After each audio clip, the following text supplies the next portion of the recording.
Next up, we got the sad reality of prank channels. Let's find out. Gideon, Loaf, Canel Joseph. All three walking living W's. Empires from terrorizing the public. They have overtaken the previous era of prank videos, but that comes at a sad cost. What does that cost? They're doing way less despicable shit. On whatever I find interesting myself. Today, we will explore the life of creators behind prank channels, exploring their mental health, their daily hardships, and what built them to be the creators they are today. Let's start with the current king of pranks.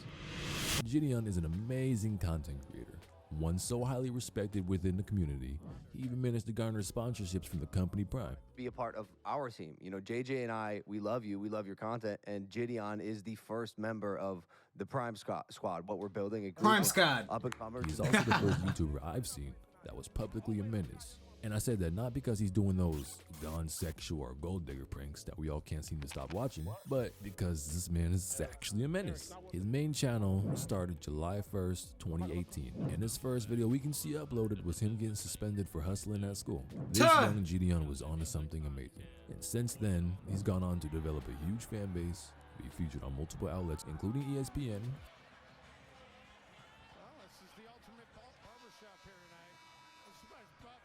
His rise to fame was amazing. He does indeed live a good life, but his good life does not come without sacrifice. If you dive a little deeper, you'll observe that Gideon is very stressed out. I noticed this particularly when he would periodically take breaks. Not too long ago, he had a few months to create fire content with Nico. That left his fans dehydrated for content. Fans of his often got upset, they demoralized him. But then the Born a Menace came and everybody's fully over-drowning, rehydrated to the fullest.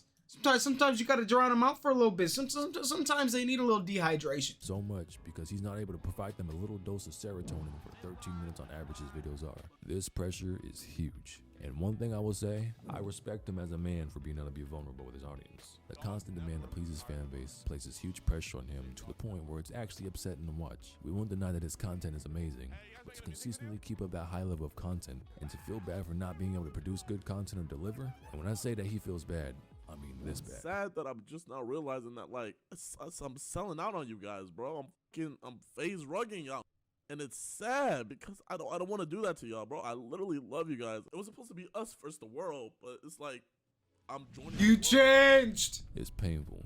It seems like people forgot that content creators are people, and it actually doesn't just stop there. Gideon does also fairly go to jail pretty often, just to please his facts. And that right He goes. He's been to jail like 5 or 6 times now. Has to be. Seen the clip of Beyond Scared Straight?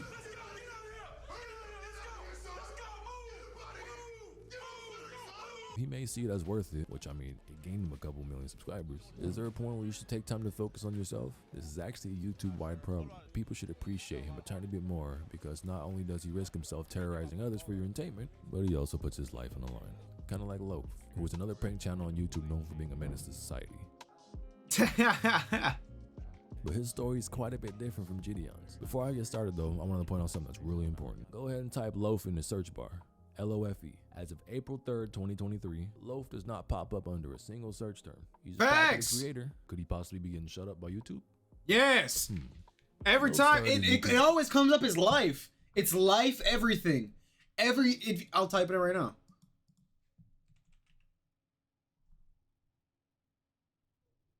Just that one. Just that one. But all of it is life. It's all life. Not even his normal page. L-O-F-E-E. There's Loaf and Gideon, but his shit doesn't come up. I noticed that. Channel back in September 14, 2013. Loaf has always been a laid-back guy in his videos, and his awkward, nonchalant vibes is what I think sets him apart from the rest. That's not to say he isn't a menace though. Just about every video is him messing with the public. So it didn't take too long for Loaf to start booming in popularity.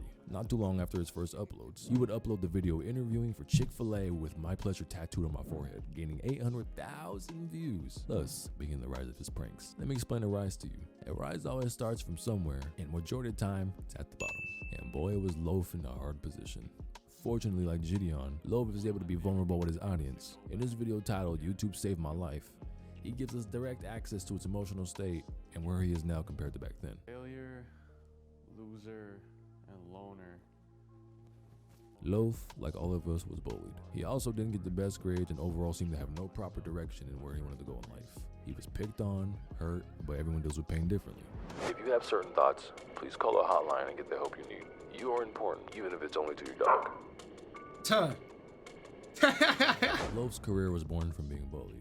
He did not know how to handle being bullied at the time, so he turned to content creation. He found happiness and peace through making others smile, often putting others before himself because he can never figure out a way to make himself happy. Sounds like a lot of us, right? Crazy enough, making others happy is often the outlet for a lot of people who got bullied because they don't want others to feel the same thing that they felt. Loaf shows us every day that he isn't the person that bullies painted him out to be. And while I think his content that he does right now is borderline bullying, it can be funny. Most of the jokes he plays really just piss people off in the moment. I don't suspect this video to be an L. This video's a W. This video is definitely a W. He's actually making some good points. He's actually definitely making some good points throughout this. Pay attention to how often these channels encounter police. Again, I see them meeting the new prank agenda, which is getting cops called or getting banned from establishments. Sometimes while he does go a little far, he normally makes it out alright, unlike a content creator who has gotten prison sentences for the pranks that they pulled. This content creator in Morocco went to prison for 3 years for a prank they pulled. The unnamed man pulled a prank by putting a desk and sitting in front of a thankfully non-automatic train. The conductor was able to stop in time before hitting the unnamed man, but the level of pranks people go for a bit of internet fame is crazy. He sat there, really drinking a cup of coffee and smoking. You know what the unfortunate part is? He didn't even get the fame he wanted. He's labeled as Facts. unnamed man in the article. That shit is dumb. Cause that shit's stupid. For an article. That shit's fucking stupid. There was also a story about a YouTube prank robbery where a 20-year-old wielded a knife to stage a robbery. Unfortunately, that man Timothy Wilkes was shot. I don't know where. Yeah, you don't fake rob people. Sad to see his life taken because of his goals for YouTube. That was stupid. That was fucking dumb. But how about another big name creator that gets in legal trouble, but also street trouble? Let me introduce you guys to Canal Joseph. If you searching his name on YouTube, the first term that shows is Canal Joseph Fight, which says enough about his level of pranks. Canal Joseph, in my opinion, is probably the biggest public menace of them all.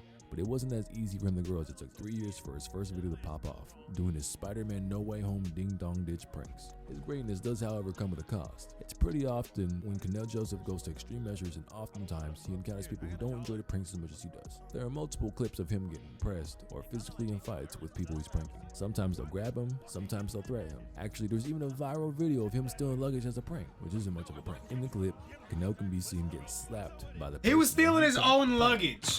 It was his own luggage.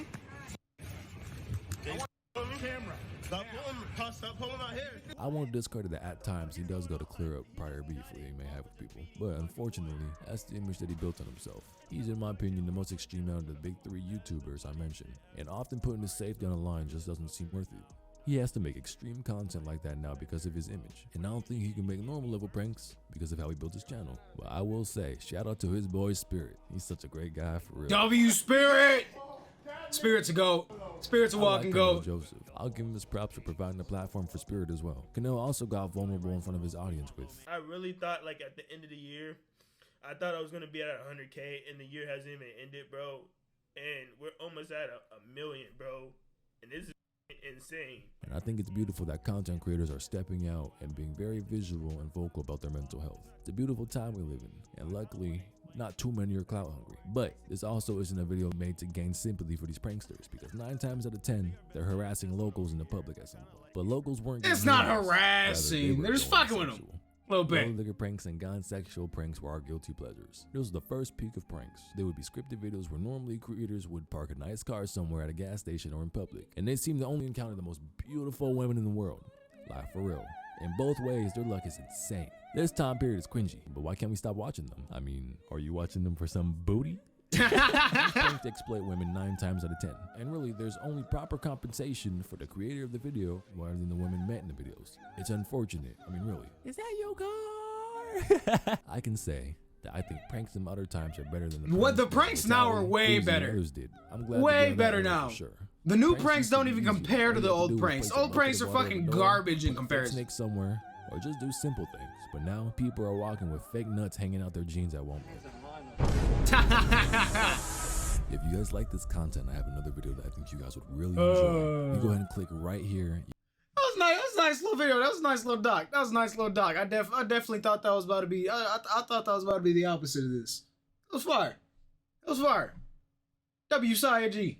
What y'all think?